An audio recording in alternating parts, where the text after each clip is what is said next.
In the event of any disruption to your audio video, please email or text staff. You'll find the contact information on the email that you received from Conti last week. Briefly reviewing the process for today's hybrid meeting, we'll start with a roll call of board members and confirm that we have a quorum. After that, we'll accept comments from the public, if any. And then during the agenda items, I'll have the presenters complete their briefing, and then we'll turn to members for questions or comments. I'll call on the members in person and then virtually. If you're virtual, please use the raise hand icon and staff will let me know that you're waiting for your turn. And for that, actions that require a vote after presentation of the item, I'll make a motion, seek a second. Please, when you second the motion, state your name and jurisdiction, and then I'll invite any questions or comments on the motion. And I will turn the page. After questions or comments, I'll call for a vote, and I'll seek only nays or abstentions. I'll take the vote from the rest of the members present as a yes. Lynn, can you call the roll? Yes, thank you. Good afternoon, everyone. Thank you for your patience with the food. I'm going to start by stating the name of your jurisdiction. If you could state your name, we would appreciate it. So I'll start with District Council Charles Allen. District Council Christina Henderson. Here. Thank you. District Council Matt Fruman. Present. Great, thank you. District Office of Planning. Rebecca Schwartzman, present. Thank you. District Department of Transportation. Meredith Sonia. Great, thank you, Meredith. Moving on to Maryland, City of Bowie. Charles County. Commissioner Ralph Patterson, present. Thank you. City of College Park. Frederick County. Mark Mishler, present. Thank you. City of Frederick. Zach Kirschner, present. Thanks. City of Gaithersburg. Neil Harris, present. Thank you. Wanda Kinseger, present. Thank you. City of Greenbelt. Kristen Weaver, present. Thank you. City of Laurel. Armand Safaka, present. Great, thanks. Montgomery County Executive. Corey Pitts, present. Thank you. And Montgomery County Council. Yeah. Stephen Kenny, present. Thanks, Stephen. Prince George's County Executive. Oluseyi Olubemle, present.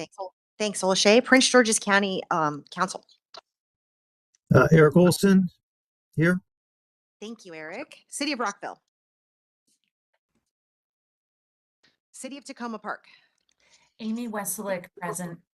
Thanks, Amy. Maryland House of Delegates. Maryland Senate. They're busy. Yeah. Maryland Department of Transportation.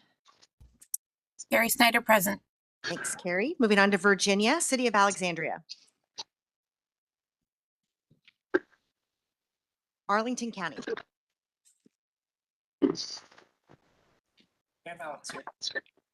Thanks, Dan. City of Fairfax. Tom Peterson, present. Thanks, Tom. Fairfax County. Walter Alcorn, present. Thanks, Walter. City of Falls Church.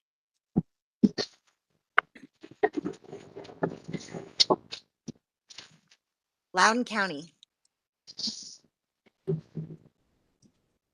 City of Manassas. Ashley Hudson is present in the room. Is Sonia on? City of Manassas Park. Prince William County. Megan Landis, present. Thanks, Megan. Virginia House of Delegates. Delegate David Reed, present. Thank you. Virginia Senate. Senator Jennifer Boysko, present. Thank you. Virginia Department of Transportation. Bill Cutler, present. Thank you. Moving on to WMATA. Our ex officio members, Federal Highway Administration, Federal Transit Administration, Dan Koenig here, National Capital Planning Commission. Mike Weil, present. Thanks, Mike. Metropolitan Washington Airports Authority. Glenn Warren, present. Thanks, Glenn. And National Park Service. That concludes roll call. We do have a quorum. Thank you. All right, thanks, Lynn. Now it's time for public comments. Lynn, are there any members signed up to speak in person or online? There are no members signed up to speak, and we received no public comments this month.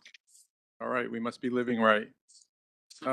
Thanks, Lynn. We'll move on to the second item on our agenda, approval of the February 18th, 2026 minutes. We've been provided with a written summary. Hopefully, we've all had a chance to review them. I move that we adopt the minutes of the February 18th, 2026 meeting as provided. May I have a second? Second. All right, are there any corrections or additions from anyone in the room or online? Don't see any hands up. All right, are there any nays or abstentions? All right, hearing none, the minutes are adopted. Now to the technical committee report. We have a written summary of the March 6th, 2026 meeting. Dan, is there anything you'd like to highlight or expand for us? Thank you. Good afternoon. Our March 6th meeting, technical committee covered You 4 probably items. should grab the mic. Thank you.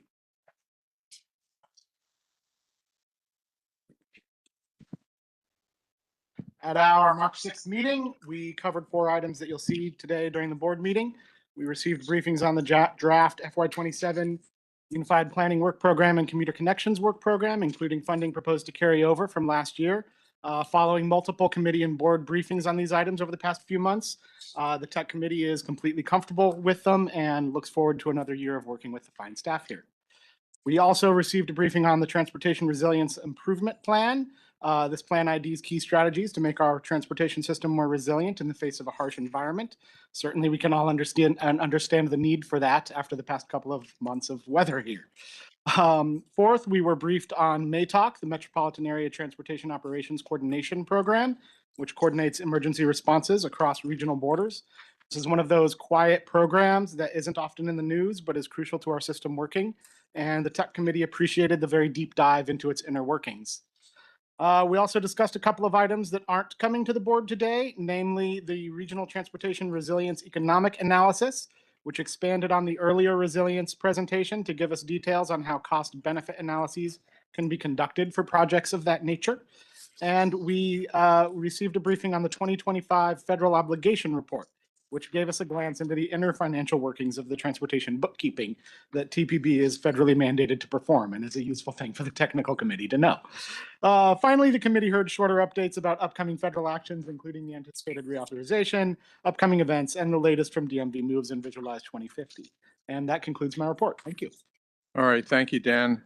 Now for the Community Advisory Committee report, we have a written summary of the March 13th, 2026 meeting. Tim Davis, is there anything you'd like to highlight or expand for us?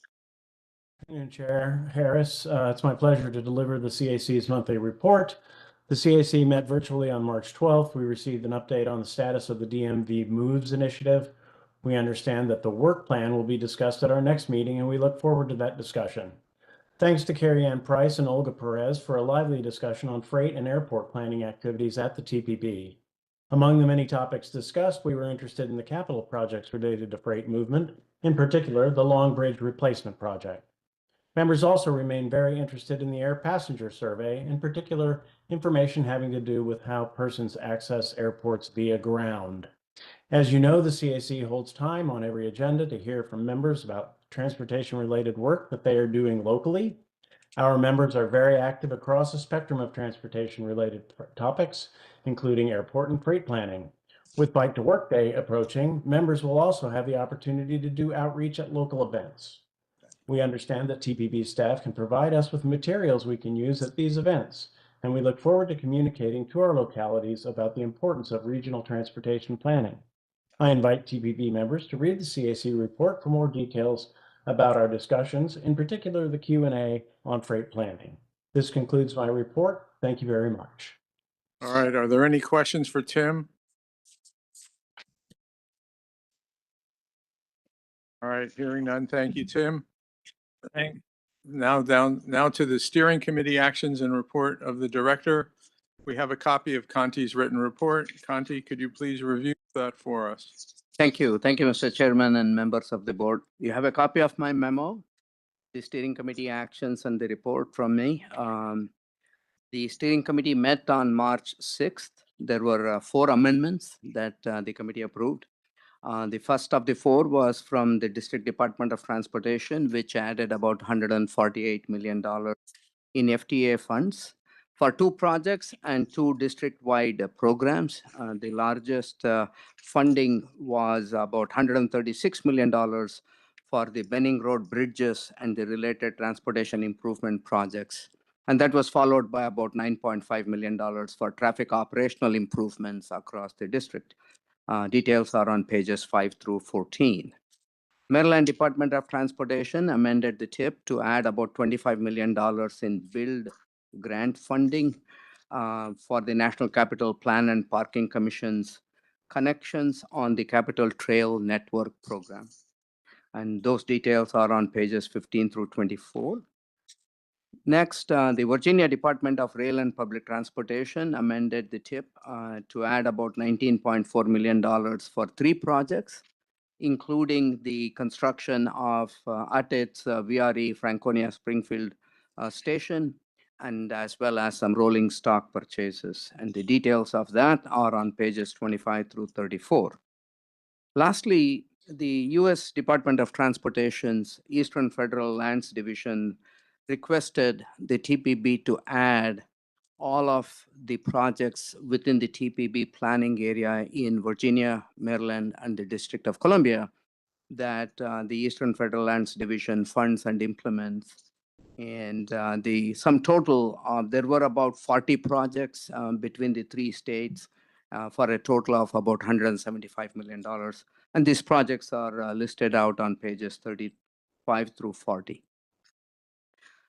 Next, on letters sent and received, the TPB issued 3 letters of support to our jurisdictions seeking federal build grants. 2 of them was for the District of Columbia and 1 for the Virginia Railway Express. Turning to updates and announcements, the board was briefed on regional forums related to data centers that COG was hosting. 2 of the 3 forums were successfully held, and we did recognize and welcomed a few of you at those meetings.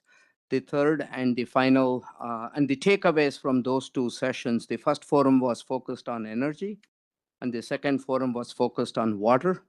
The takeaways from those 2 sessions are summarized on page 448. The third and the last forum of this series will focus on economic and land use aspects of data center in the region. Staff is currently working on the details. We anticipate that forum being held in late April, most likely early May. We will certainly inform you when that program is finalized. Also, we have finally received printed copies of the TPB's long-range transportation plan, Visualize 2050. You all must have received a copy of it. We also have a briefer executive summary document. There are additional printed copies today. If any of you would like to have some additional copies, or just email Lynn or me, we'll be happy to send additional copies to you or your transportation agencies. Those were the items in the written report. And if I may, Mr. Chair, have 2 personal announcements that are not in the memo. First, COG has filled the vacancy of the director of its Department of Community and Economic Services. I'm very happy to introduce my colleague, Sakina Khan. Sakina Khan from the District of Columbia joins us as the new COG Director for Community and Economic Services. She was the Deputy Director for Planning in the Office of Planning, District of Columbia. Before joining us, she has been there for 20 years. She has also done some economic development activities there.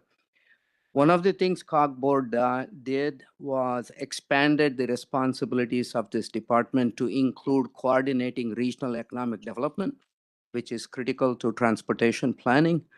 Secondly, one of the key things that this department at COG does is TPB partners with this department at COG to get one of the key inputs that the TPB needs for its long-range transportation plan, and that is the forecast of future population, employment, and households. This department is the one that develops that, and that is what TPB uses. That was critical for us for use in Visualize 2050. Sakina has been involved in all of that for a long time, and now I'm glad to note that she will now be the staff lead for developing that. So, Sakina, welcome.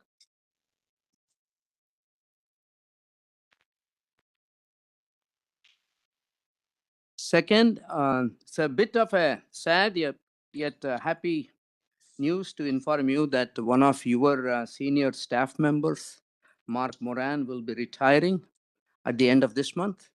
Mark, if you can come join us.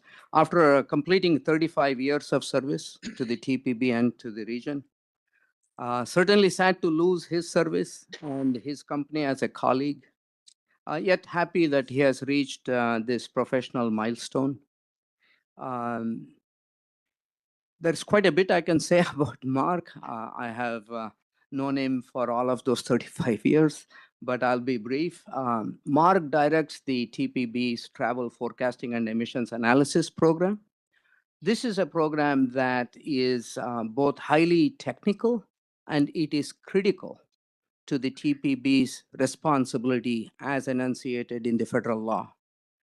He is one of the most detail-oriented and the most thorough professional I have worked in about 36, which is one of the reasons that the TPB's travel forecasting and emissions estimation work is so highly regarded in this region. And I'm certainly confident saying nationally as well. Mark and his team is why we, as your staff, are absolutely confident in the results and the findings of our travel demand forecasting and the emissions analysis that we bring to you and we present to the region. Of the many things Mark has contributed, one particular accomplishment I would like to note that particularly Mark deserves a good share of credit. There's a credit that can go around, but Mark shares a good share of it, is the TPB's activity-based travel demand model. This is a new model. This type of model is certainly state of the art. It is extremely challenging in developing the model, in using the model, maintaining the model.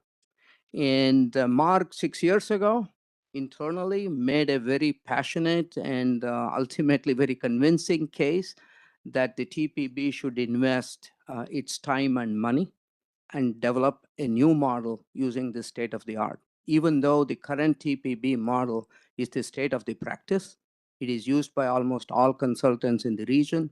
Many of the project development work that your agencies do use the TPB model that we distribute for free, but he wanted to develop this state of the art model, which we have done.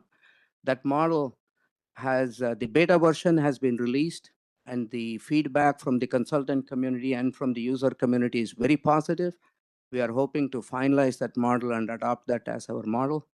So that as part of this work, TPB has now joined and become a very active participant in a national consortium of people using this model, including we have modelers in this consortium from Canada and Australia. And Mark has been the lead on all of that. So I just want to note that Mark has built an excellent team. He's leaving behind highly qualified people. He has at least 3 PhDs in staff. He has one more who is almost a PhD, and almost everybody there has a master's. And the least qualified would be me amongst that group. But that's the team that Mark has put together, and that's the team he's leaving you behind. So I want to take a moment to thank Mark for his service and to recognize and report that to you. Thank you, Mark.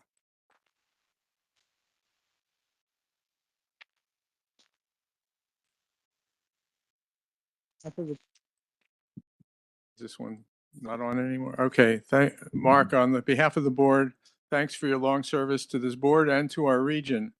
As decision makers, we know how important data is to help us understand an issue and to make decisions. Here at TPB, where we're required to look 25 years into the future but make decisions today, to do this, the science of forecasting is especially important This is the work that you have been engaged in and led the team here at TPB. So thank you for supporting us as decision makers. Congratulations on achieving this milestone. I have to say retirement is awesome. Enjoy it. And the mic is yours if you'd like to share any remarks with us. Sure. Thank you very much for the acknowledgement. I say that Conti's words were way too kind. I appreciate that. I've had the honor and privilege to work at COG for over 35 years in 2 separate stints. I worked here for 10 years, then I left, went to the dark side, did some financial stuff, came back, did another 25, and now I'm ready to retire and move on to something else. But I've had the privilege of working on many different projects, from aviation system planning to bike planning to travel monitoring, and then ultimately to travel forecasting. I've had the privilege to work with a very talented team that Conti referenced. They're way smarter than I am also. So it's truly a privilege. And yeah, so thank you very much for the recognition. All right, thank you.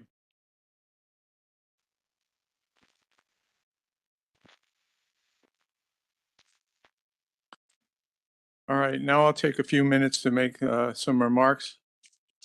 Back in January, when I became chair of the TPB, I noted that the milestone of adopting a 25-year transportation plan, Visualize 25, was the process of developing that plan was really unprecedented, certainly for TPB. And Conti said he didn't recall any of the other MPOs doing what we did to develop the Visualize 2050 plan.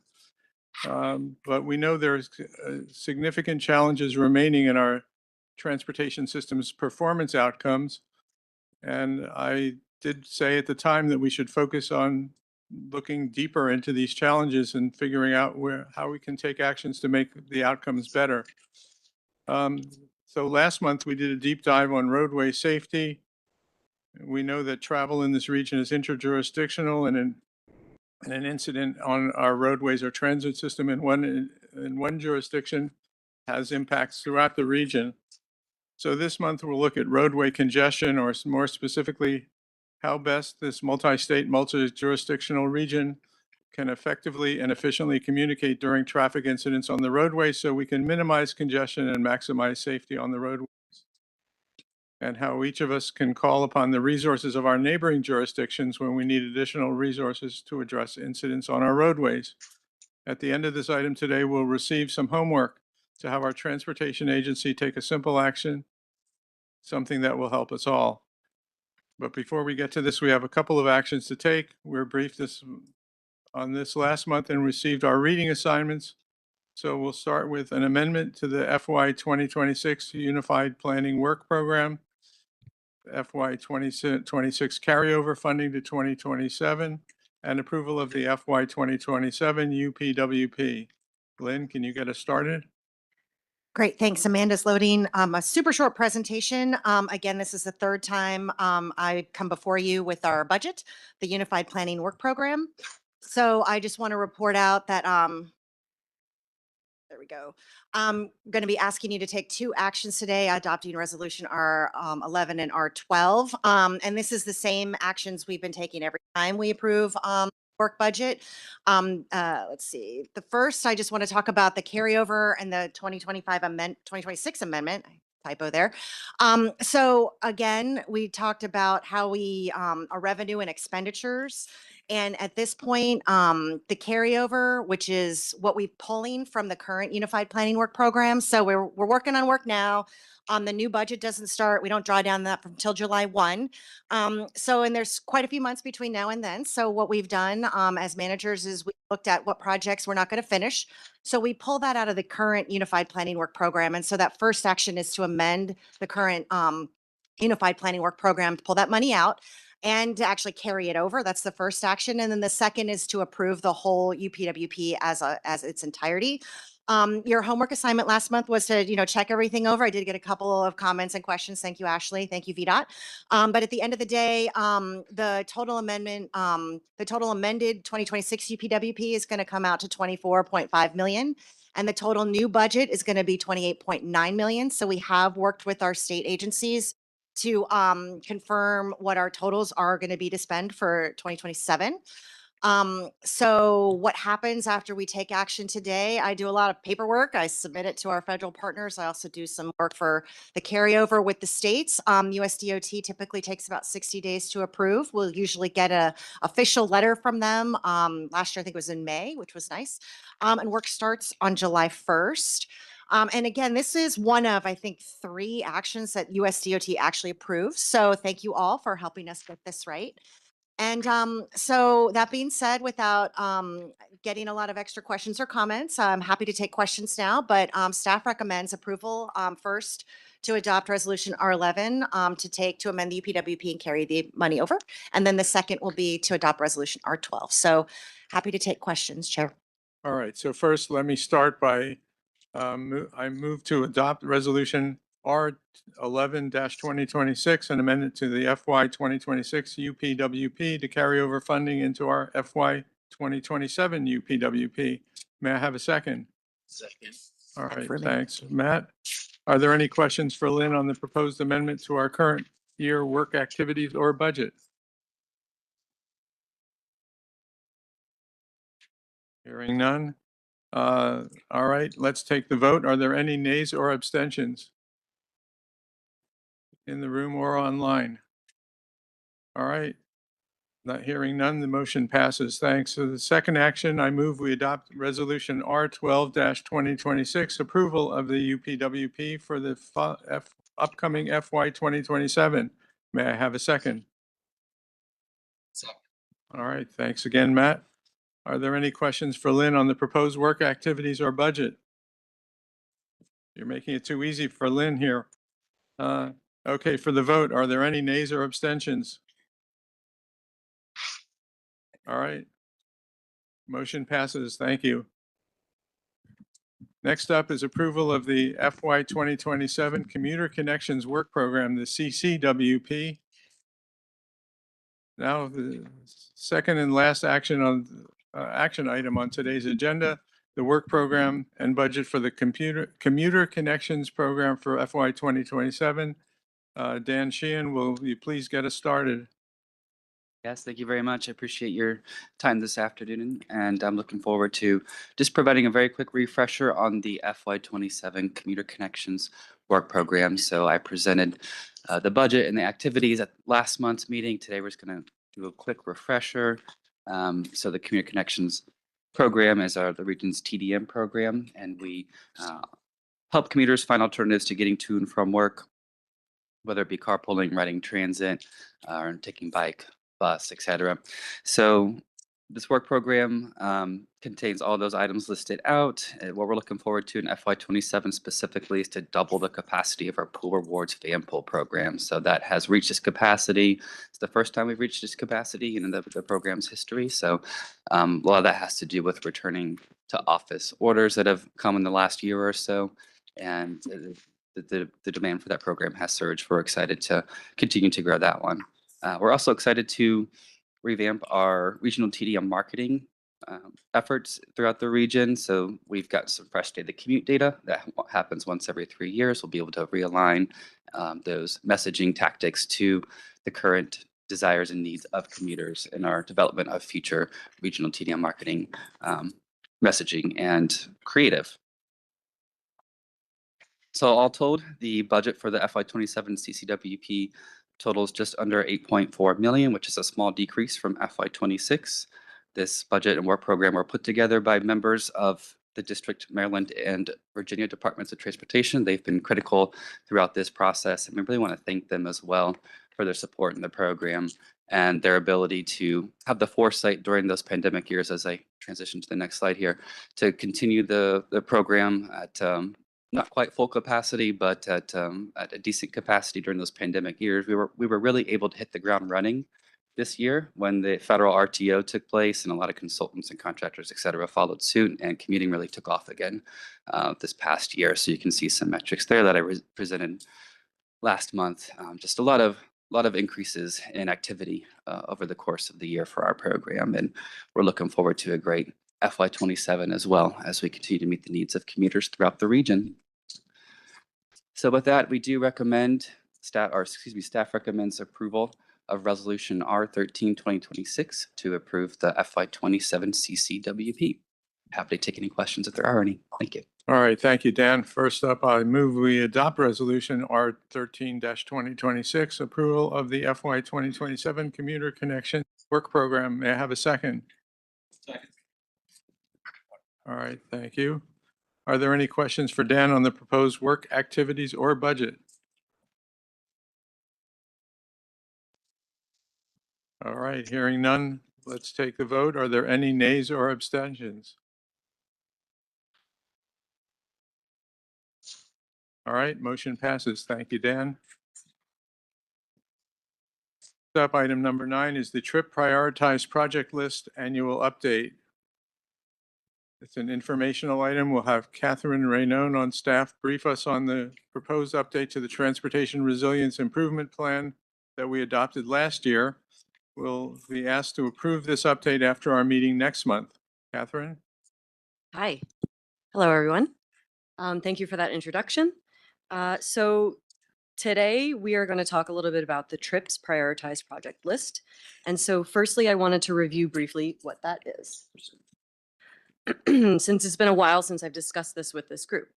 While the region's transportation system was built to withstand a broad range of weather conditions, specific resilience projects are needed to increase system resilience to the increasing frequency and severity of extreme weather and natural hazards. A key intended outcome of the Transportation Resilience Improvement Plan, or the TRIP, as for short, that was adopted by the board in 2024 was the identification of priority regional resilience projects. The TPB collaboratively engaged member agencies in this effort and conducted a project solicitation process for project submissions to include in the TRIP. This effort was overseen by the Regional Transportation Resilience Subcommittee, and I wanted to briefly recognize the inaugural chair of that committee, Councilmember David Snyder, whose guidance during this work has been extremely beneficial. I didn't see him online today, but if anyone has any questions about his leadership there, feel free to reach out to him or to me directly. But he was a great help in championing that work. He was great. As required by PROTECT, which is a federal highway grant program that created a concept of a resilience improvement plan, regional agencies prioritize projects to submit using vulnerability assessment results, online mapping tools, and other local resources to determine the most impactful projects. Local jurisdictions and member agencies then submitted a project information form with their project details, including location, specific transportation assets, and which resources were used to identify the project as a priority resilience investment. While the PROTECT program is currently on pause and under review at the moment, if it comes back and a project is funded through the discretionary grant program, the project will receive a reduced local match requirement if that project is included in the TRIPS prioritized project list. Any priority projects that receive funding from a federal grant will go through the process of being added to the TPB's TIP like every other project. So what's in this prioritized project list? There is a total of 41 projects currently on the list, and the graph here on the left shows a distribution of the types of natural hazards addressed on the project list, and 30 of those address temporary flooding, 12 extreme heat, 10 sea level rise, and 1 each for extreme wind, extreme winter, and rock falls. The second graph on the right-hand side of this slide shows a distribution of the types of assets proposed to be improved in each project. 20 for public transit, 15 for roads and highways, 12 for stormwater infrastructure, and 2 bridges. The projects can address multiple hazards and assets, so that's why they don't each on that chart add up to 41. We do this update each year, and this slide is an overview of the timeline of those previous updates.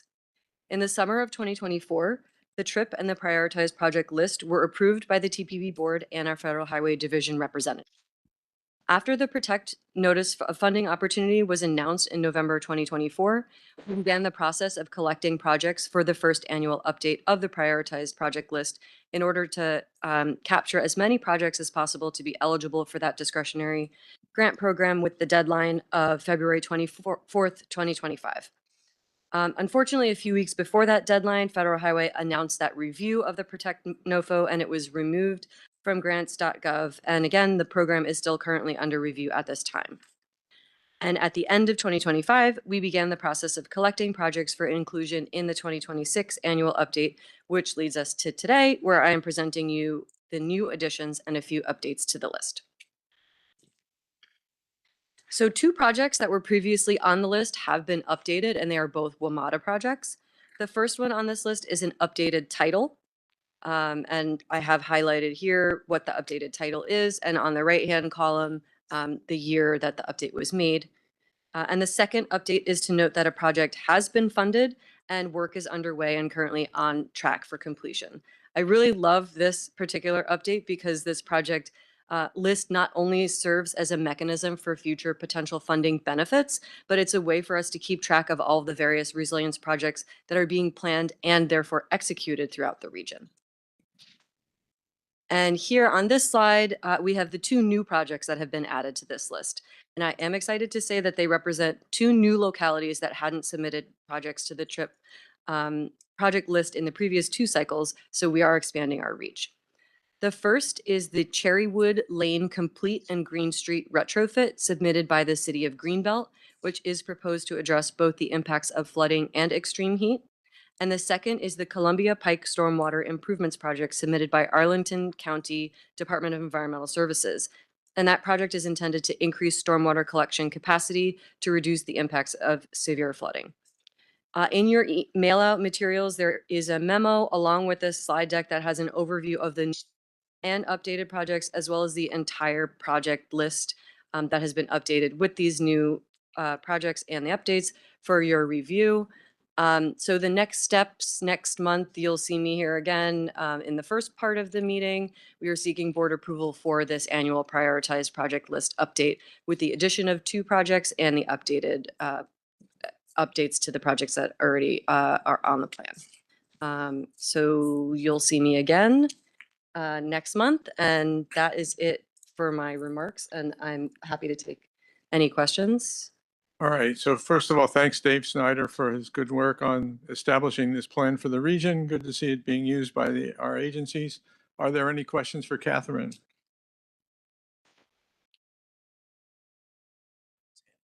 Don't see any.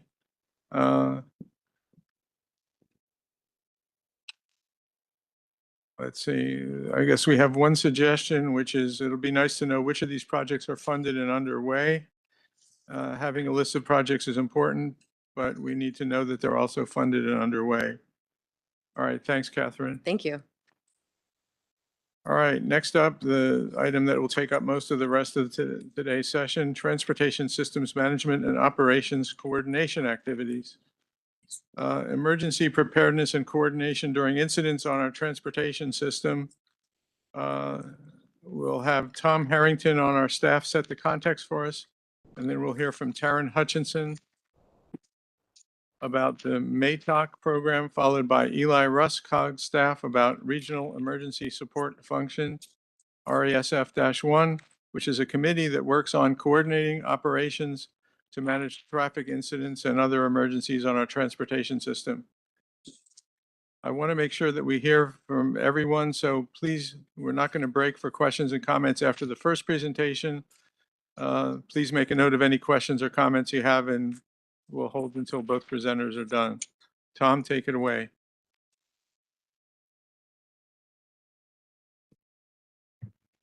All right.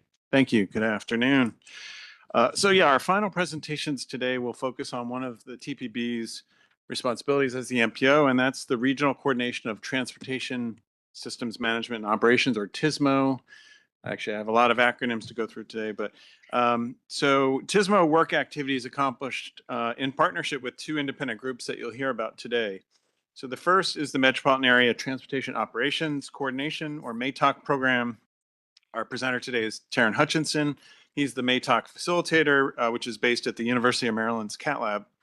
MATOC is a joint operations program between DDOT, MDOT, VDOT, and WMATA to provide interagency information and coordination. And TPB actually helped form MATOC back in the 2007 to 2009 timeframe. So MATOC conducts real-time monitoring of the transportation system, and that provides information to decision makers. But we're also going to hear a presentation on COG's Transportation Emergency Preparedness Committee. Another acronym, the Regional Emergency Support Function, or RESF1, is the committee that talks about transportation. Our presenter is Eli Russ. He's COG's Senior Public Safety Planner. So RESF1 is the regional forum for transportation's role in emergency preparedness and response. And that includes before, during, and after incidents. And today we'll hear more about plans for implementing mutual aid among transportation agencies. So TPB staff actively participate in the coordination activities. We provide technical and administrative support to both programs, although the primary funding source of both programs is outside of the UPWP. These presentations highlight a critical coordination role in the region that COG TPB staff support. Very different from our role in developing the region's long-range plan, Visualize. This is focused on short-term and sometimes real-time traffic incident management and coordination. So with that, I'll turn it over to Hutch. Thank you. All right. Thank you, Tom. Let's see if we get that. Good afternoon, Taryn Hutchinson with MATOC. I'm facilitator for the program. It's been about 6 years since we've done this, but Okay. so a little background. On that slide, you see an event. It's I-66, the Friday before Memorial Day, 2009. I was the VDOT TOC manager at the time. Think about what are you doing on a Friday afternoon for Memorial Day, right? So I've already left work. I'm at Home Depot picking up my supplies for the weekend. I get this call from the facilitator at the time, and he said, "Hutch, this is MATOC. Your center is about to call you about an incident on 66, but let me brief you on what's happening. Mass casualty event, 3 buses, 30 plus transports. It's a mass casualty incident. This is what MDOT, Maryland DOT is doing. This is what DDOT, TMC is doing. This is what WMATA is doing." So he kind of briefed it out all for me. And so by the time I got back into the center, I knew kind of regionally what was happening. So I could just focus on my piece of the puzzle. And that kind of highlighted our tagline, working together to reduce incident based travel delays through better coordination, communication, and information sharing, right? And so that's been our guiding light ever since.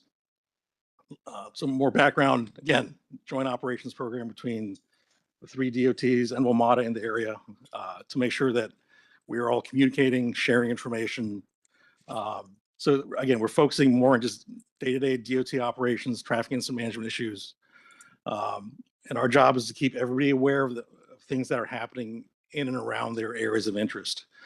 We've developed these tools and processes to make sure that the right person gets the right information at the right time so they can make a better decision. We don't get involved with, hey, we need to be doing things a certain way. We don't have any authority. We're not command and control, right? The most we can ever ask for is, hey, this jurisdiction or this DOT or this TMC, can you maybe move a camera where we think we have an incident over here? Or hey, can you put up a sign on this side of the Beltway or that side of the Beltway or in the district? That's as far as we'll ever take it. We're modeled after some other organizations around the country. I think you heard of Transcom in the New York tri-state area, NITEC up in the Niagara Falls area. So there are some others in the country. So yeah, we developed these ways we pull information and make sure that everybody's kind of aware of things that are happening around their area. Like Tom mentioned, this goes back 2005, 2006. This board was critical in helping form this MATOC program. So MATOC itself is sort of independent of our funding partners, our 3 DOTs and WMATA. The trial phase of operations got underway in 2008. Formally got underway in 2009 and got fully staffed in 2010. And we are, like Tom mentioned, the program is administered through the University of Maryland Center for Advanced Transportation Technology. So for example, I am a University of Maryland employee working for the MATOC program. Our target budget is about $1.5 million a year, about $500,000 per DOT. We have a steering committee made up of all the transportation operations directors from these DOTs. Conti, I think, is an ex officio member. And that group is supported by several committees, subcommittees, to cover things like traffic operations, transit operations, maintenance, system operations, or system information systems. And so, if you think about sort of originally, this was a sort of a DOT centric, state DOT centric sort of organization effort. Now we've got folks like the Park Service, Park Police, all the tolling agencies, right? It's MDTA, it's Transurban, it's Express 66 Express Mobility Partners, it's the local TMCs. WMATA brought us all the transit operators from around the region. And so we continue to grow. So the initial, the benefit cost analysis for our program was like about 10 to 1. That's probably gone up a little bit in the last few years. So as far as operations itself, this is the part I am in charge of in College Park. We have a small little center. There are only 5 of us. I have 2 operators. I have 3. There are 3 of us in support roles. I have an analyst. I have a 3rd operator as a backup, and then myself. So if someone calls out, I might become the operator on duty, right? We are not 24/7. We can be 24/7 if we need to be. We focus primarily on sort of the non-holiday weekday AM and PM rush periods when things are really, when there's a lot of activities going on. So we have our normal posture to look for things that shouldn't be there. And then we sort of enhance it. We step up a bit when we have severe weather or special events. July 4th, we've had a few weather events recently. So we have a whole severe weather process and group to address those issues. And we're always talking to our centers from around the region. It's not just the big state centers, it's all the localities. It's this issue on the Parkway. We're calling Park Service, Park Police, what's going on? And so our job is to, again, look for things that shouldn't be there, reach out, let them know, hey, we think this is going on. We think this locality is responding to a major incident. So if there's a big incident, everybody's looking over on this side of the room. We're looking at the other side of the room to make sure nothing else is going on that could impact their response. And so hopefully our folks can kind of see something, verify it, get the notice out, and if need be, we have processes that we can collect everybody and have maybe an operations call or a transit call or a weather call for our members. Our system is all tied together through this regional integrated transportation information system. This is the system that the University of Maryland Cat Lab built for this region. But over the years, this has expanded. So if I want to see down at street level what's happening here in the district, I can do that. If I need to zoom out, see the region, if I need to see the multi-state view, or if I want to see the entire country or globe now, we've got that capability, right? It's not just trains, planes, and automobiles. It's aviation, maritime, all those assets. So that's our common operating picture. And so we know when things are not right. We can see that very quickly. So when we get involved, we don't get involved with everything. First of all, it's understanding what we cover. I call it the NCR +1. So it's quite honestly, it's the TPB planning area, right? Think about if you left the Washington Monument in your car, where would you be in an hour in either direction? Where would you be in 90 minutes? Where would you be in 2 hours? That's what we're always thinking about. This network of roads you see up in front of you, that's defined by our operations group, but that will expand, contract based on certain times of year. Is it a holiday weekend? Wintertime, we're looking a little bit more to the west. Summertime, we're looking up and down the 95 corridor, especially out to the ocean. So yeah, we've primarily focused on freeways, interstates, major arterials, border crossings, river crossings, but we treat everything the same. So if it's an incident at Point of Rocks or the Nice Bridge, on the Bay Bridge, or downtown in the Third Street Tunnel, it's all the same to us. Everything's just as important. And so we have tools to evaluate what's happening. Are things going off the rails? And if we need to speak to everybody, we can call everybody up pretty quickly. So our triggers, like I said, we don't get involved with everything. We have sort of triggers that would sort of get us involved with events. Typically, we see about 5,000 to 6,000 incidents, and this is disabled vehicles, crashes, vehicle fires, all those type of traffic-related incidents. In this area, we get about probably 5,000 to 6,000 a month. Not all of them happen on our watch. We typically get involved with about, well, 300 to 400 a month get our attention. And about 100 to 150, we start touching and we get involved and sort of make notifications or make calls to sort of help agencies out. Yes, the big tanker on the American Legion Bridge and the big fire on the Woodrow Wilson Bridge, the bridge collapse in Baltimore, those are the high profile big incidents. Those are bigger than us. Our sweet spot is the disabled vehicle that's been there for 6 hours, or it's the overturned tanker that looks like it's going to be there for a couple hours, but it's going to be cleared up within 45 minutes, right? So that's when we get involved and see what's going on. Our operators are always looking at, they're looking at the incident timeline. Our goal is to reduce the incident timeline as much as we can. We know we're not going to be pulling cars. That's for the folks in the field, but at least we can get everybody kind of situated in one way and we can kind of help things move along. We're looking at, are we in the recovery phase, cleanup phase with an incident? Are we at the beginning, response phase? What is the probe speed data telling us on the roadway? How far out of average are we? So yeah, we follow the NETC guidelines on incident classification. On a given month, probably 60% of the incidents we get involved with are kind of in that 90-minute or 30-minute to 2-hour range. The intermediate incident. Yes, there are big ones. There are a lot of little ones. There are a lot of ones we just call and let an agency know that, hey, I know you're dealing with this big one, but there's this little problematic incident on the ramp. Could you send somebody down that way to fix that or address that? Starts with our system, so we can look at the roadway in different ways.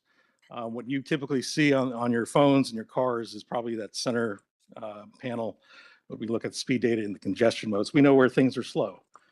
We look at the world. We prefer to look at the comparative speed setting. So we know this time of day, this day of week, this is unusual. This warrants some attention. So that, again, we're looking for those anomalies that shouldn't be there. So that's how we home into incidents. That's one way. We do leverage a lot of other regional tools that are out there. So MView, the regional CCTV sharing platform, is a great example of this, an important tool. All these tools, quite frankly, all of your jurisdictions should already have access to. Another great resource, gets us a lot more camera coverage, gets us coverage from the cab of a vehicle, that's our first responder at the scene. So there's a lot of tools and a lot of cameras and feeds in this platform. So we leverage that quite a bit. Also, relatively new to us is the NCR Geospatial Data Exchange.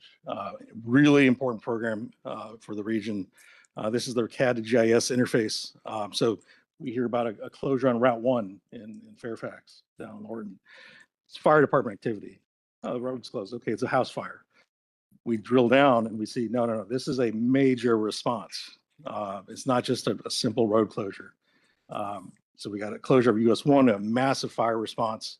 We can see where how everybody's sort of spaced out for this, the proximity of 95. So that kind of guides us in how we want to sort of tackle this event. So another great tool that we use that the region provides. So the day-to-day, this is an example.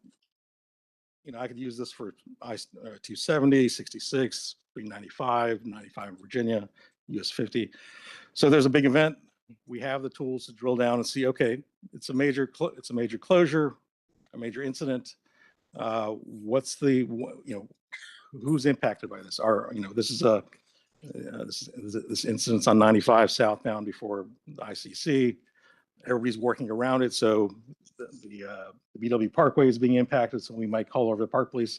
Do you have anything else going on that we should know about? We might call some of the local DOTs on the US 29 side. Are you guys okay? But we can see the conditions changing as time is progressing. So that's kind of, we can see things in real. So we're sitting at that sort of 50,000 foot view. We can see the big picture. This is the one that, this is the one that keeps me up at night. This is the one that, yes, these events happen. This is a flash flood emergency that hit most of the central part of the region here. inside the Beltway. So yes, on a typical day, it's, we're looking at 1 or 2 incidents. We now have mechanisms that say, look, if we're in this type of situation, we can slow it down. Maybe we need to call, maybe it's an RSF1 call, maybe it's a Maytalk weather call, or maybe it's a COG PIO call.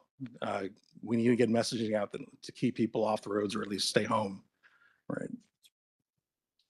So, the high profile events, yes, they happen. I wouldn't say that is our go-to incident. Those are high profile, high impact events, long duration. There's a role for us to play in all those, but the sweet spot for us is sort of the day-to-day routine, disabled vehicles, this, that, and the other.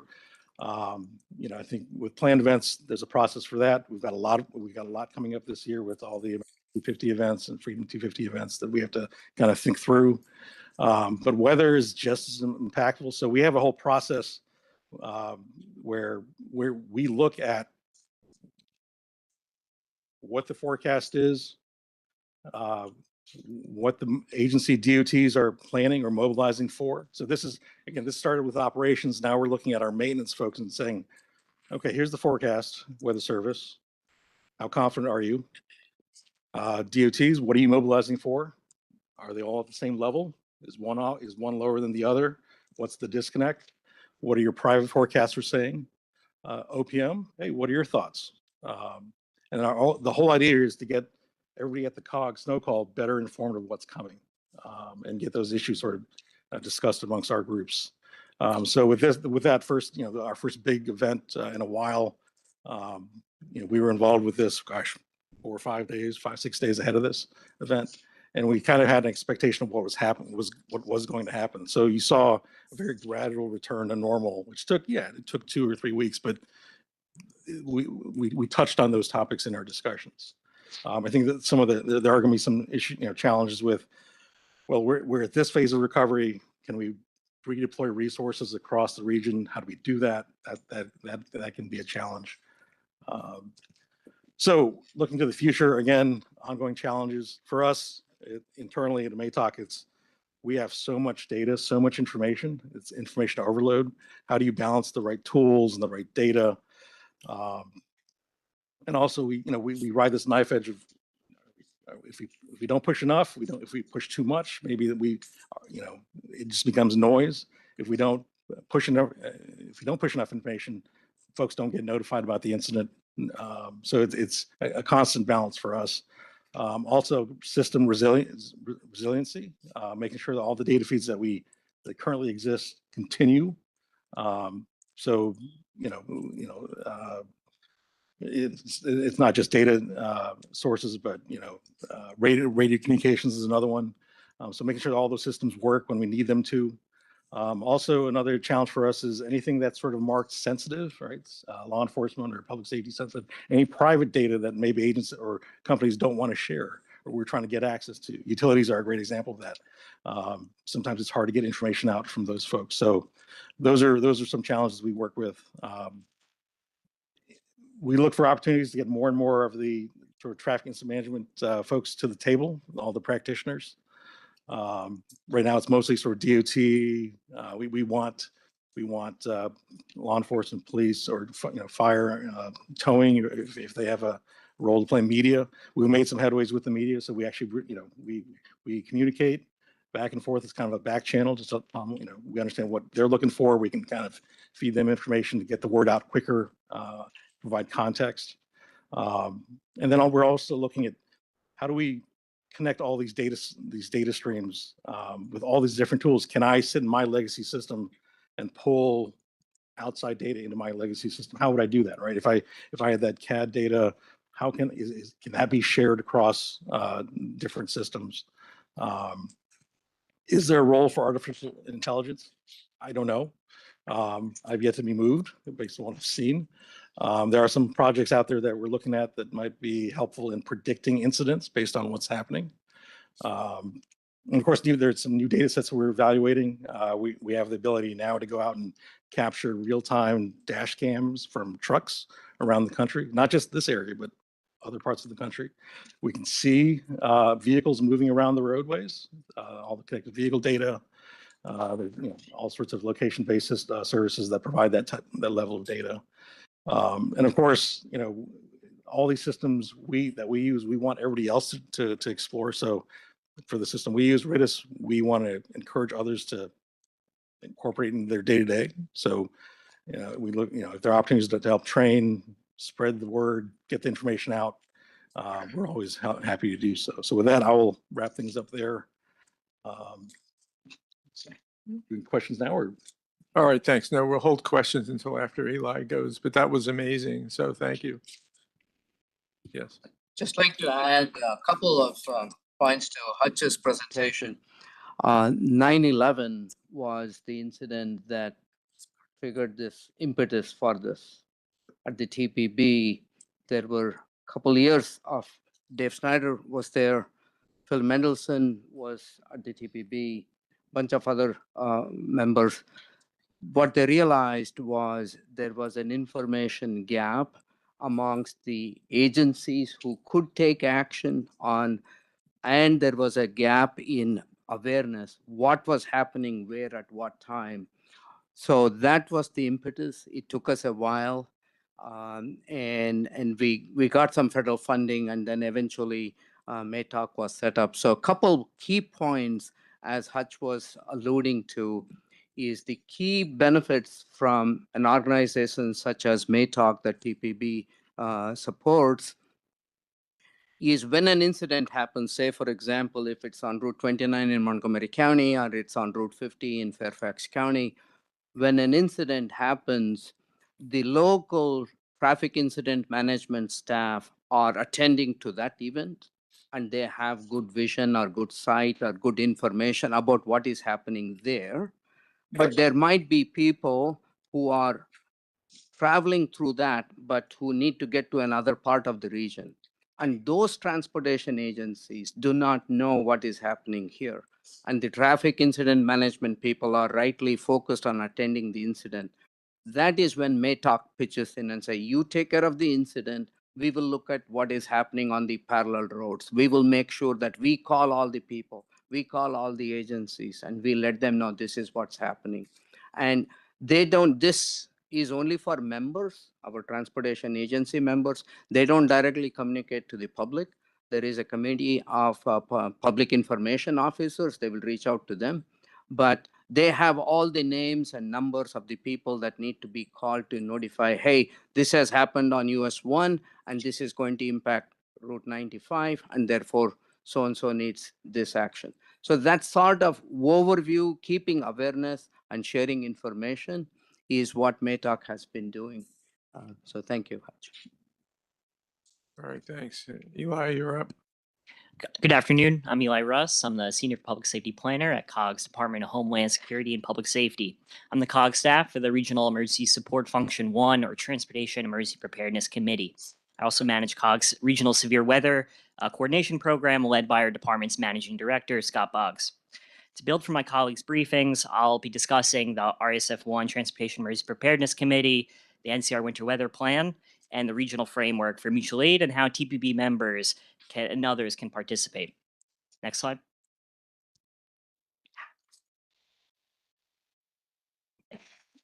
Housing the Department of Homeland Security and Public Safety with some funding support from TPB. RSF1 supports coordination and collaboration among NCR jurisdictions concerning regional transportation emergency activities before, during, and after a regional incident or disaster. The RSF1 committee convenes monthly and is comprised of dozens of officials with authority to represent their local, state, and federal government, transportation and emergency management agencies, and other private sector transportation and transit entities.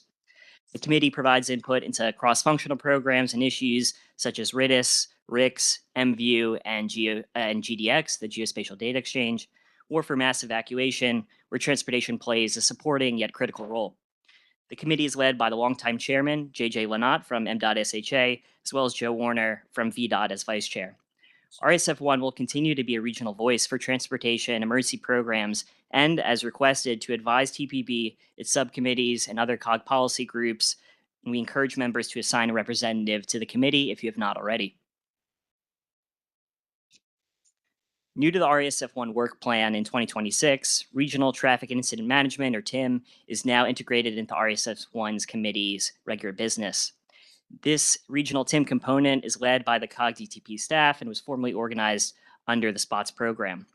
This positioning of a regional TIM component through RSF1's existing structure and network enables pertinent entities and representatives to share information regarding jurisdictional TIM programs and advance regional TIM activities. This year, the committee looks forward to sharing information from sub-regional and statewide TIM programs from across the region and other areas, to conducting a regional self-assessment, a regional TIM self-assessment in collaboration with other disciplines, and to advance and host TIM training opportunities. COG annually convenes local, state, and federal decision makers and regional partners to coordinate severe winter weather response in the NCR. This formal program began in 1987 after a major storm highlighted how winter weather creates outsized regional impacts on public safety, transportation, the economy, and the environment. Leaders from DC, Maryland, and Virginia agreed that a coordinated regional approach was needed, one built on shared information, common operating definitions, and consistent public messaging. As previously briefed, when forecasts meet activation thresholds for COG's regional winter weather plan, following the MATOC facilitated discussions and updates among a core group of agencies, COG will typically convene a broader, multidisciplinary regional coordination call for that evening to share roadway conditions and service impacts. The COG call supports decision-making and situational awareness for the several hundred government officials that participate, including chief administrative officers, public information officers, operations centers, leaders from transportation and RSF1 members, fire rescue, emergency management, health and medical, law enforcement, and the U.S. Office of Personnel Management, OPM. The agencies that formally brief on this call are the National Weather Service, DC DPW DDOT, VDOT, and NDOT SHA, Montgomery County DOT, Prince George's County DPW&T, National Park Service, Metro, Amtrak, MARC, and VRE, and newly added Charles County DPW and Frederick County DPW. For the January 2026 major storm, COG worked closely with MATOC and facilitated 5 regional and discipline-specific coordination calls to support the regional response and recovery. We also held a call ahead of Monday's severe thunderstorm threat.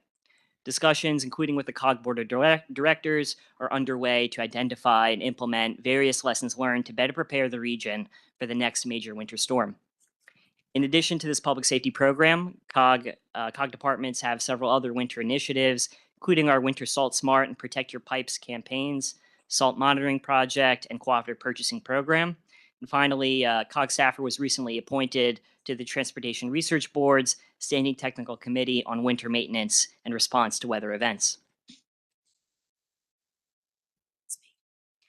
The NCR has a long history of providing jurisdictions with mutual aid assistance in times of need since before the 1984 Air Florida crash. As we know, in a regional system, each sovereign entity must coordinate, share information, and allocate resources during mutual aid and significant events that require resource sharing.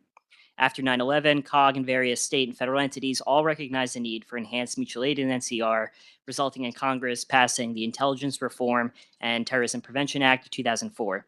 The act provides the authority specific only to the NCR for the Regional Mutual Aid Agreement, or MAA, which serves as the policy agreement bedrock of all regional mutual aid plans through its authorization for inter- and intrastate mutual aid.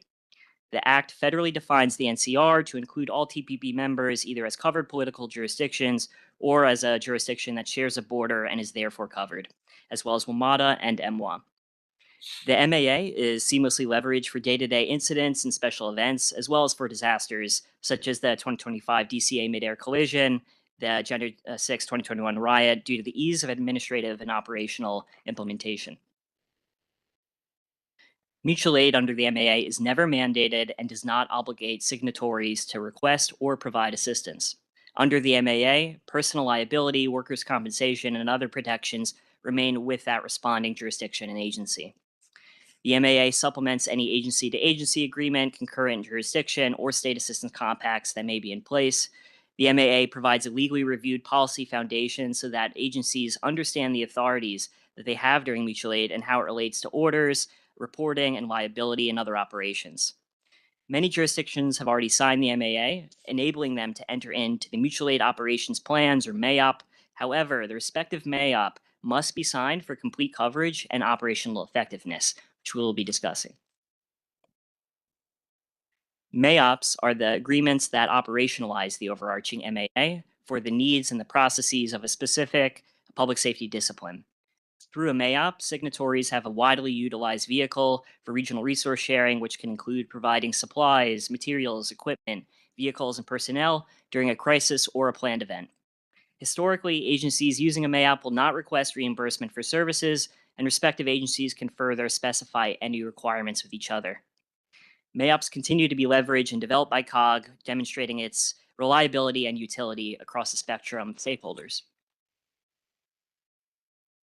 Mutual aid and the NCR can be organized into the following successive tiers based on the need and scope of the incident, as well as the physical proximity of available resources. Some tiers may be leveraged simultaneously, particularly if the incident impacts multiple political jurisdictions. First are your agency-to-agency agreements, and if those resources are exhausted or insufficient for your needs, then you move on to the regional level through the Transportation MAOP or TMAOP. If TMAOP resources are not enough, statewide resource requests through the respective state emergency management agencies using the Virginia Statewide Mutual Aid Program, SMA, the Maryland Emergency Management Assistance Compact, or MEMAC, and the DC EMAC, which is interstate in its application, followed by the nationwide Emergency Management Assistance Compact, or EMAC, for interstate assistance. And upon a federal disaster declaration, a request for federal assistance, RFA, can be made. Following a recommendation of the 2018 TIM Enhancement Task Force, in 2022, the RSF1 committee developed and finalized a draft transportation MAOP over several months. The transportation MAOP enables regional resource sharing for transportation and transit entities. The TMAOP is aligned with other MAOPs that have been reviewed by the COG Attorneys Committee and COG's outside counsel. Reflecting on lessons learned and best practices from such events such as 9/11, 2019 American Legion Bridge overturned tanker, 2022 trucker convoy, the 2022 I-95 Fredericksburg snowstorm, or the 2025 midair collision, the MAOP outlines the definitions, procedures, and resources needed to support transportation mutual aid. So if the transportation MAOP was activated for an unplanned disaster, the following is a conceptual, fictional example of that mutual aid process.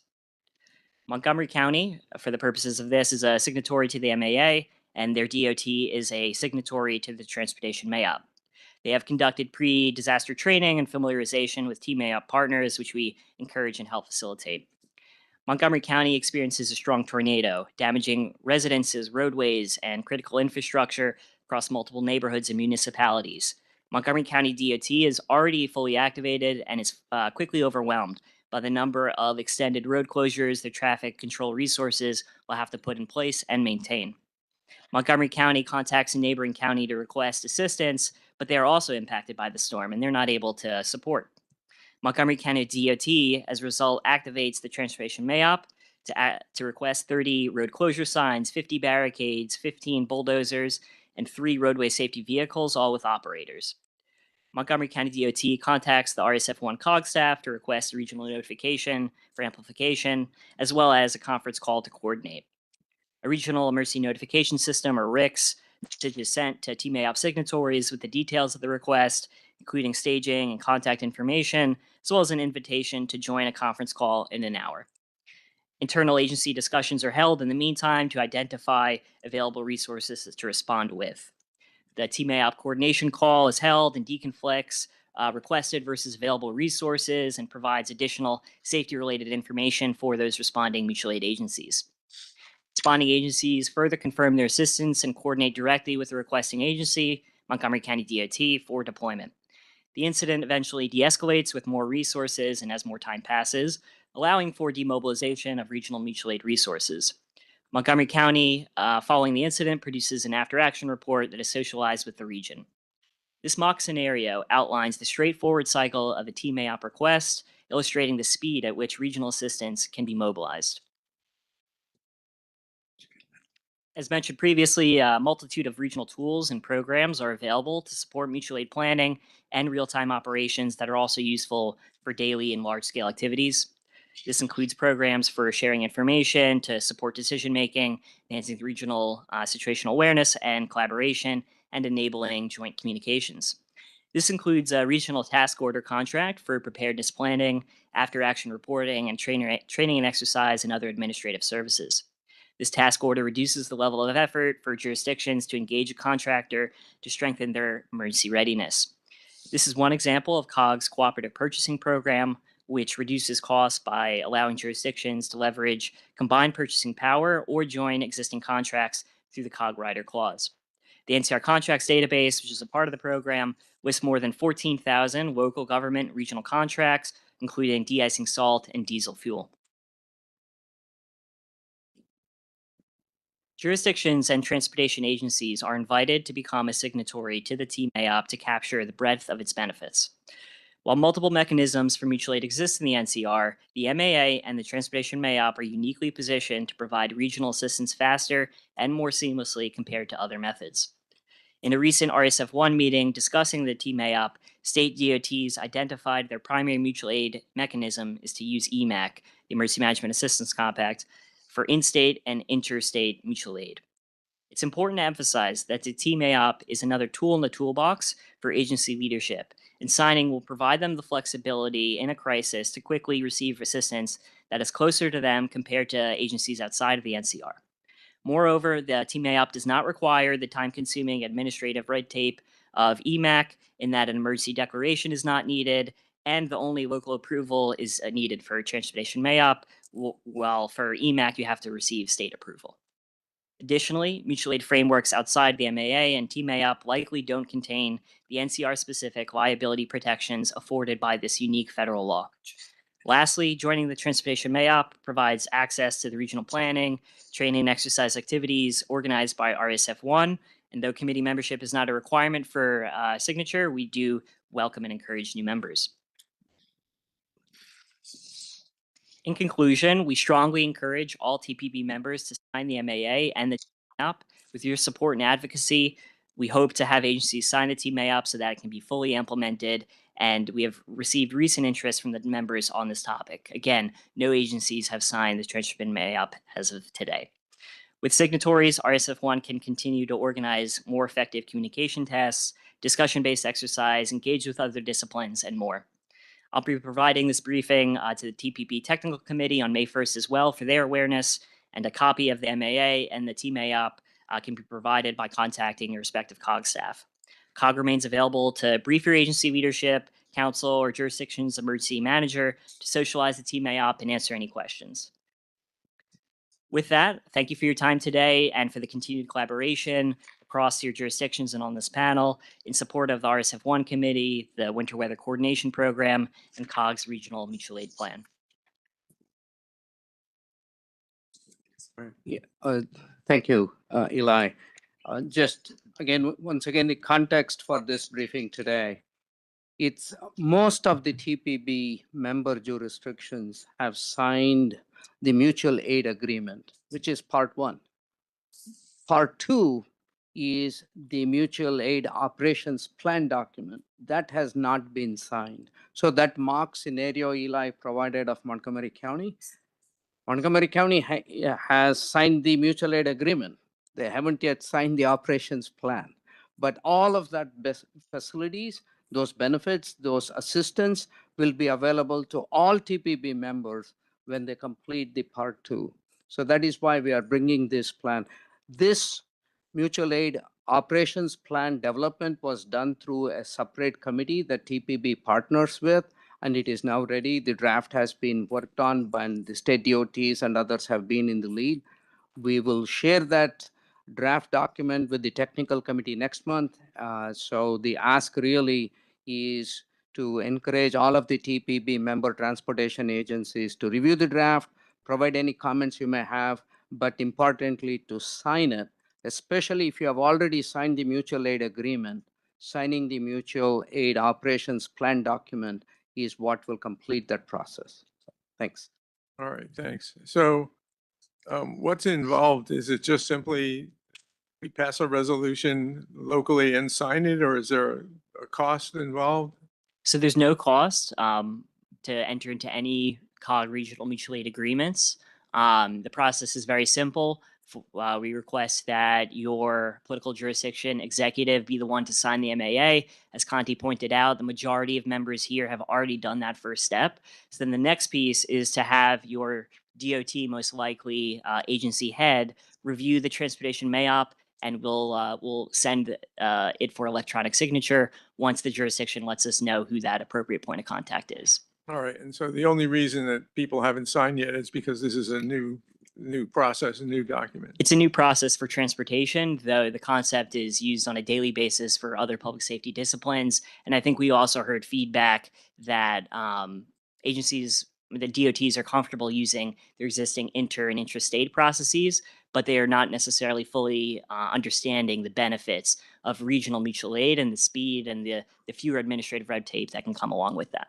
All right, great. So do we have any questions from members? Matt? Thank you very much.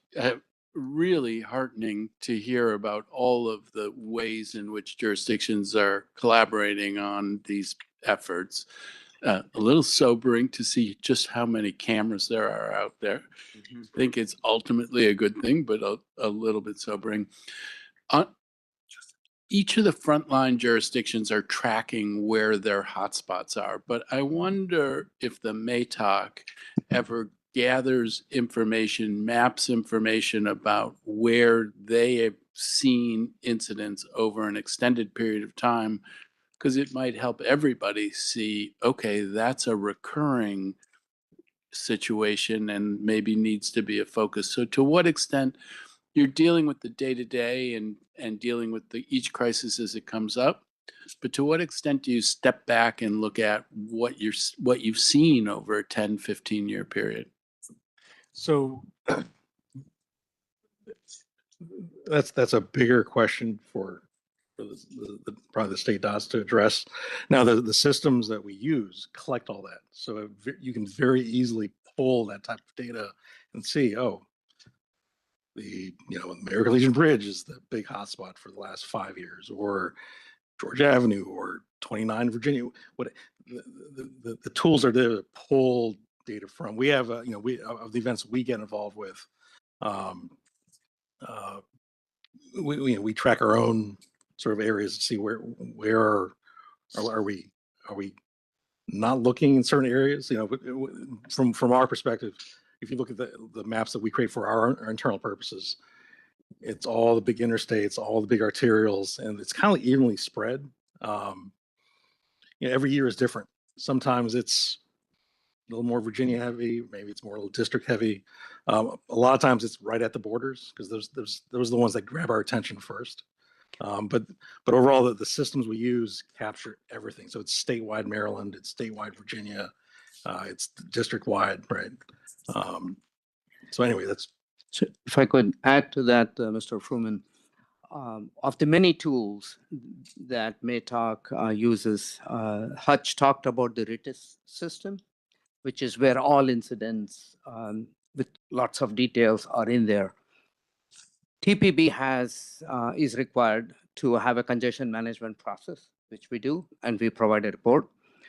One of the things that we have been doing is we have been able to tap into the RITIS system, and we've been producing the top 10 bottlenecks on our roadway systems for a number of years now. And we do that in cooperation with the state DOTs and the transportation agency. One particular location, it's on 95, Bill. It was consistently in the top 5 for a number of years. VDOT was working on a project. It's the 4th lane I-95 project. Took them a while. Once that project completed, that location moved off of that list. So there is that kind of monitoring and evaluating going on. Developing mitigation projects and implementing it takes a while. And as Hutch was referring to, there is a lot of incidents that happen on any given day. The recurring ones we can predict. It is the non-recurring ones which causes a lot of problem, and there is a lot more incidences of non-recurring, which could happen for any number of reasons, congestion being one of them.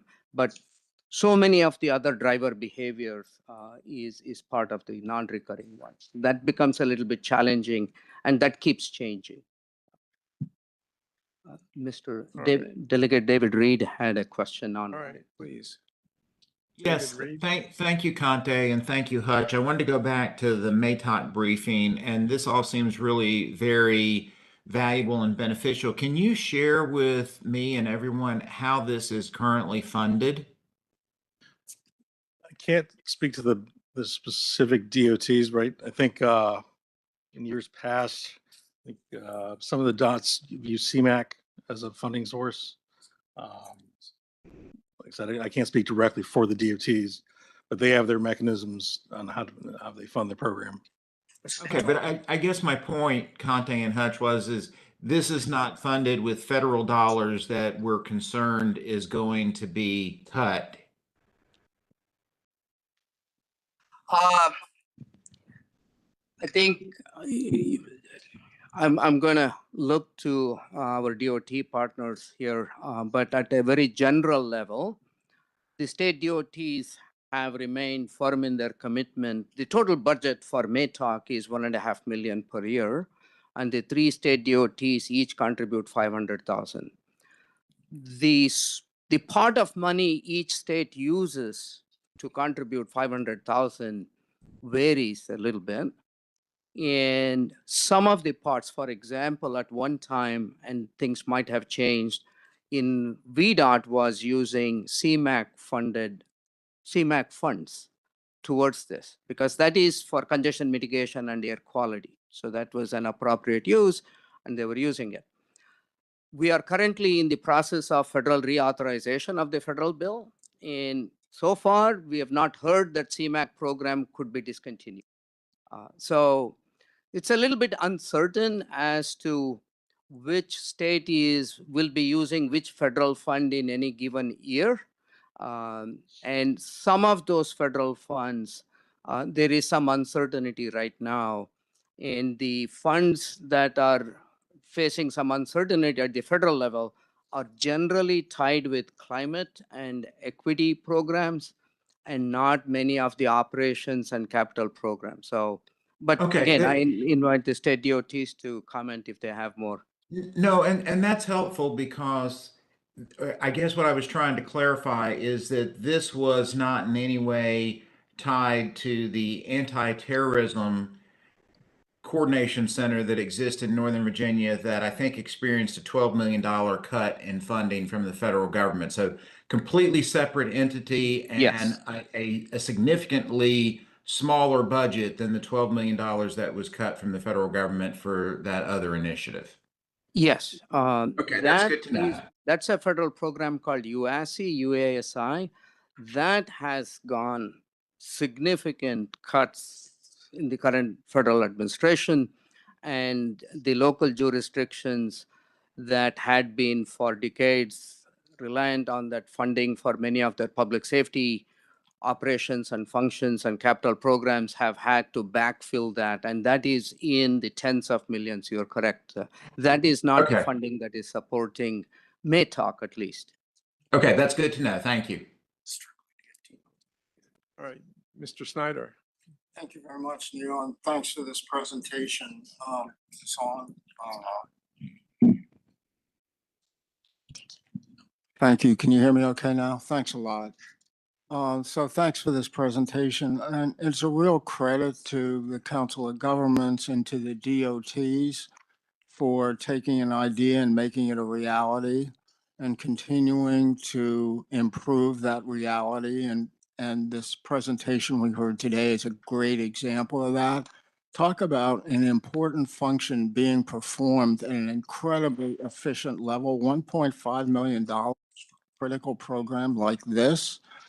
So it's a real credit to everyone involved. I do want to follow up by saying with regard to the TMAIOP, did I get that right? We generate new things like this, like every second, right? That's A right. new The thing. book's coming out. Yeah. But so while I was listening, I sent an email to my city manager saying, we need to sign this. So I would urge every member of this group, while you're still thinking about it, before you leave this room, send a note to your chief executive officer saying this is something you need to think about and working on going forward. Finally, it's still a dangerous world. The lack of federal funding for critical security issues, in particular at this time, is unfathomable. But that aside, we need to keep doing programs like this. And I want to again end where I began, which I want to thank everybody who is involved. And it does show that in fact we can learn and we can improve. And this is a classic example of that. Thank you. Thank All you. right. Okay, Mr. Alcorn.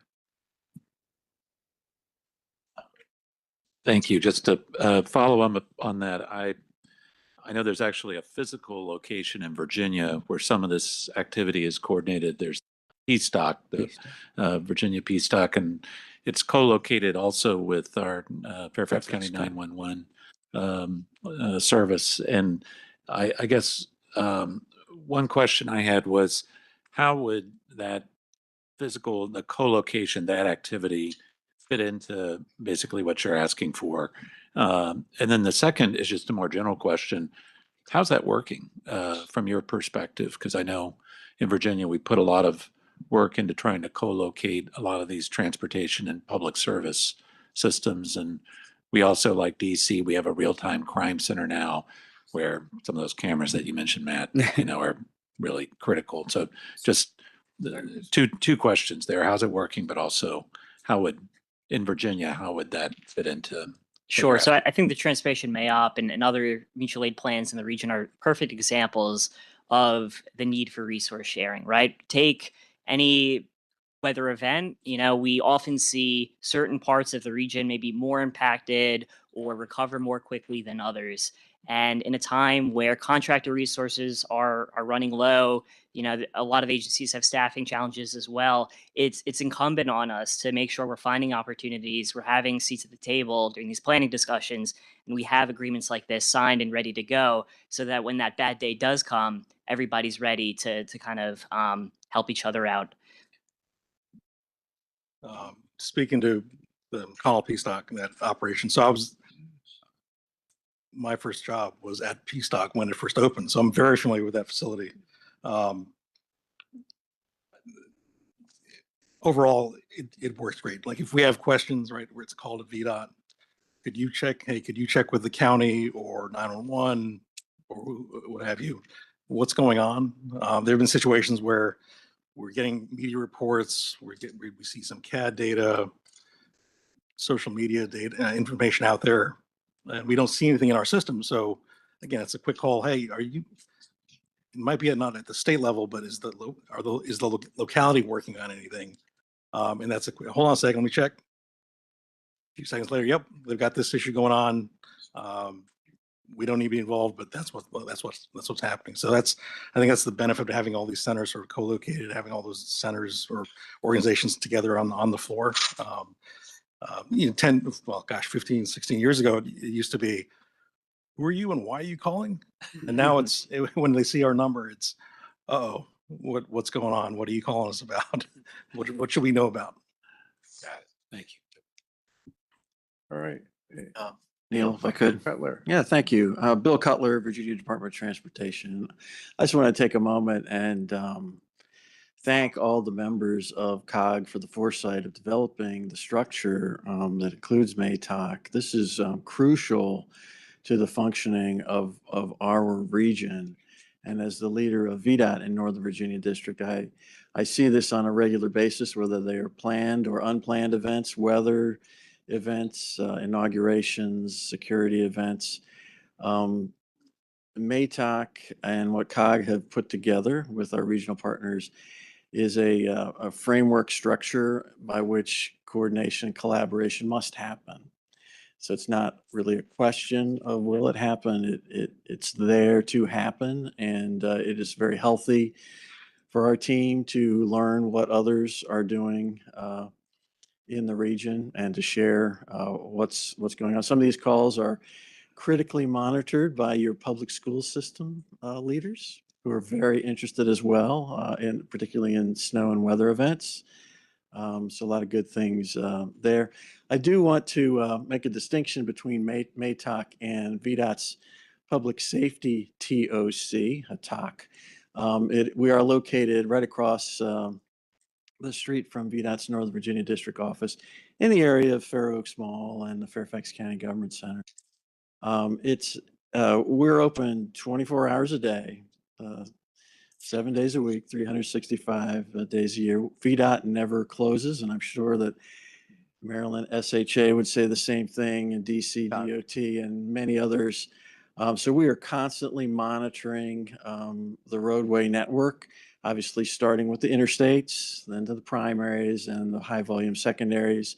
We have an extensive camera system. We rely incredibly on our public safety partners. We haven't really talked about them today, but Virginia State, in my case, Virginia State Police, Fairfax County, and the other local police departments, and of course, all of our amazing 911 emergency services, the fire departments, EMTs, et cetera. And as was mentioned at PSTOC, which I would also say is a world-class facility, and I'm sure Supervisor Alcorn would join me in inviting any members, all members who would like a tour of the Northern Virginia PSTOC to come by and take a look at it. There are actually national and international conferences that come to DC, and then we'll go out to this facility and learn about it. As you mentioned, it also has a 911 call center and many other components. We have our traffic signal system that we operate at this same location as well, and of all of the signals that VDOT operates in the Commonwealth of Virginia, 52% of the traffic signals are in Northern Virginia. So we have a big responsibility to keep the region moving 24 hours a day. We keep working at it. We keep learning from it, but being able to partner with everyone around the table and your staffs is really crucial to keep our region moving. So thank you very much. All right, thank you. Any more questions or comments? Anything online? I was just going to ask Hutch, this Monday some of us experienced the flooding on American Legion Bridge. Hutch, can you use that as an example to see how, if METAC was engaged and other? Yeah, so Connie's talking about, we had that storm roll through early this week. I think that sort of second phase never really materialized for the entire region, but it did hit a corridor, a portion of the region. I-270 was flooded out, right? The American Legion Bridge was flooded out. You don't think about water above the bridge, you think of water below the bridge. In both those cases, SHA is already engaged. They're sending out their shop crews to get to the scene and start clearing those drains out. So those type of incidents, things are happening. We don't have to push as hard. But we're listening to the context of what's on the radio, who's saying what on the radio. Are there any other problems they're encountering on their way to the scene? This crew on 270 is going down to the American Legion Bridge. They'll be there soon. So in that situation, we'll sort of elevate the notifications. And so we do use the RIC system, the COG RIC system, to alert the region of something that's high profile, high impact.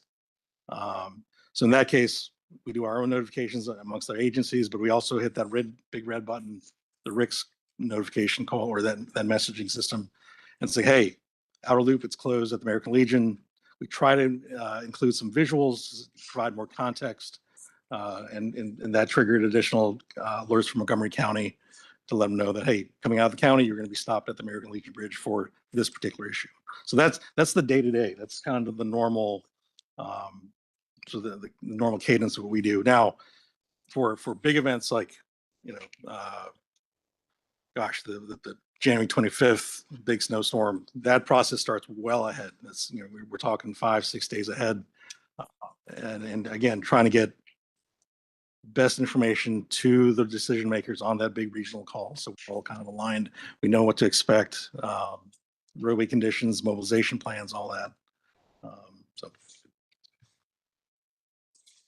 All right, are there any hands raised in? All right. Thank you very much, everybody. Remember, you've got homework to go get your appropriate folks to sign the document, and we can move this forward. And I'll ask staff to come back to us after some time to let us know the status of signatories. So we will check your homework. That was the last item. That will conclude this meeting. Please note that the next meeting is scheduled for Wednesday, April 15th. So do your taxes ahead of that. It will be a virtual meeting, and now it's time to adjourn and enjoy the rest of your day. Thank you, one and all. Good to see you.